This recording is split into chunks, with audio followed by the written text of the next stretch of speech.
বন্ধুগণ, ইফতারের সময় এইভাবে একবার ছোলা ভুনে খান মুড়ির সঙ্গে, কিংবা শুধুই খেতে কিন্তু ভীষণ মজা। আর এই জন্য আমি প্রথমে 250 গ্রাম ছোলাকে ধুয়ে পরিষ্কার করে সারা রাত্রির জন্য ভিজিয়ে রেখেছিলাম। তারপর আমি সকালে এইগুলোকে জল পাল্টিয়ে দুবার ধুয়ে নিয়েছি। দিয়ে এই জল সমেত আমি একটা প্রেসার কুকারের মধ্যে ঢেলে নেব। প্রেসার কুকারটা বন্ধ করে দিয়ে আমি মোটামুটি 5 থেকে 6টা সিটি দিয়ে নেব মিডিয়াম আঁচে।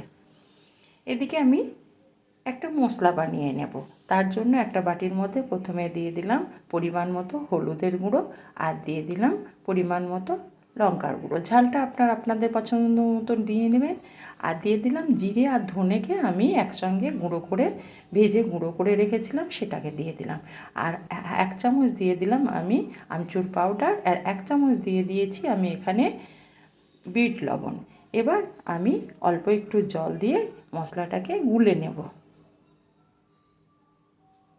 এদিকে আমার ছোলাটা সেদ্ধ হয়ে গেছে। দেখুন বন্ধুরা, আমি মোটামুটি 5 থেকে 6টা মিডিয়াম আঁচে সিটি দিয়েছি। একদম আমার ছোলাটা সুন্দর সেদ্ধ হয়ে গেছে। এবার আমি ছোলাটাকে ভেজে নেব। তার জন্য গ্যাসের মধ্যে একটা কড়াই বসিয়ে দিলাম। 2 থেকে 3 চামচ আমি তেল দিয়ে দিলাম, সর্ষের তেল। জিরের ফোড়ন দিলাম। ফোড়নটা একটু ফুটে গেলে আমি এখানে যে মশলাটা তৈরি করে রেখেছিলাম সেটাকে দিয়ে দিলাম। দিয়ে দেওয়ার পর মশলাটাকে আমি কষিয়ে নেব। মিনিট 3-4 আমি কষিয়ে নেওয়ার পর আমি এখানে যে ছোলাটাকে সেদ্ধ করে রেখেছি জল থেকে উঠিয়ে, দেখুন বন্ধুরা সেদ্ধ হয়ে গেছে, সেটাকে আমি দিয়ে দিলাম। দিয়ে দেওয়ার পর আমি এবার ছোলাটাকে মশলার সঙ্গে কষিয়ে নেব।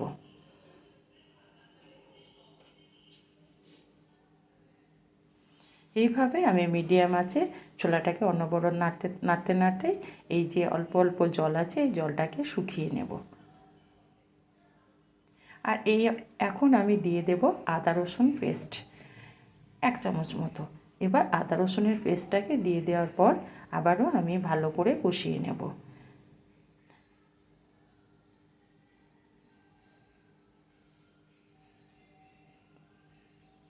এইভাবে অনবরত নাড়তে হবে, নাহলে তলে মশলাটা পুড়ে যেতে পারে। আমার এটা কষানো হয়ে গেছে। এবার যে জলটা মানে ছোলা সেদ্ধ করার যে জলটা আমি ছোলাগুলোকে ছেঁকে নিয়েছিলাম সেই জলটাকে দিয়ে দিলাম। দিয়ে দেওয়ার পর আবারও আমি অনবরত এইভাবে নাড়তে থাকবো। আর নাড়তে আমি পুরো জলটাকে শুকিয়ে ফেলবো।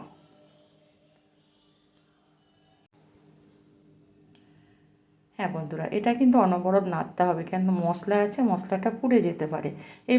এইভাবে অনবরত নাড়তে আমার জলটা শুকিয়ে যাবে। অনেকটাই জল আমার শুকিয়ে এসেছে, আমার পুরো জলটাই শুকিয়ে গেছে। এবার আমি গ্যাসটাকে বন্ধ করে দিলাম, দিয়ে একটা বাটির মধ্যে ঢেলে নিলাম।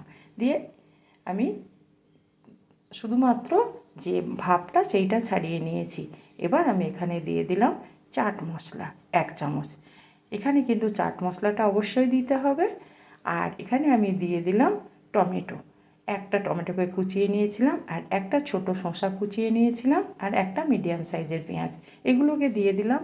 আর দিয়ে দিলাম দুটো লঙ্কাকে ছোট ছোট করে কুচিয়ে নিয়েছিলাম, সেটাকে দিয়ে দিলাম। এবার আমি সবগুলোকে একসঙ্গে ভালো করে ছোলার সঙ্গে মিশিয়ে নেব।